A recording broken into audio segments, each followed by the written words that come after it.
একে, একে আমরা সবাই অনন্তের পথে হারিয়ে যাচ্ছি। আমাদের প্রত্যেকেরই অনিবার্য পরিণতি হলো মৃত্যু। এই মৃত্যু আমাদেরকে ক্রমান্বয়ে এক অনন্তের পথে আমাদেরকে নিবিড় করে তুলেছে, বিলীন করে তুলেছে। কিন্তু সেদিকে আমাদের মোটেও ভ্রূক্ষেপ নেই। আমরা হয়তো ভাবতেছি যে বয়স বুঝি মৃত্যুর প্রধান আ মানদণ্ড বা প্রধান নিয়ামক।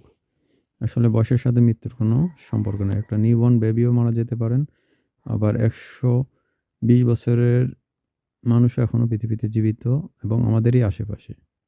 এবং তারা প্রতিনিয়তই মৃত্যু কামনা করে। তাদের প্রতিবেশী আর কেউ নেই। তাদের সমসাময়িক। এক বিরাট নিঃসঙ্গতা, এক বিরাট পৃথিবীটাই যেন এক বিরাট অন্ধকার গহ্বর তাদের জন্য। কবরই যেন তাদের অসীম আলোর পথ। তাই আমাদের এই নিরন্তর পথ চলার ক্ষেত্রে আমাদের প্রতিনিয়তই আমাদের ভাবতে হবে আমরা আসলে কোথায় চলেছি? আমাদের কি সময় হাতে বেশি আছে?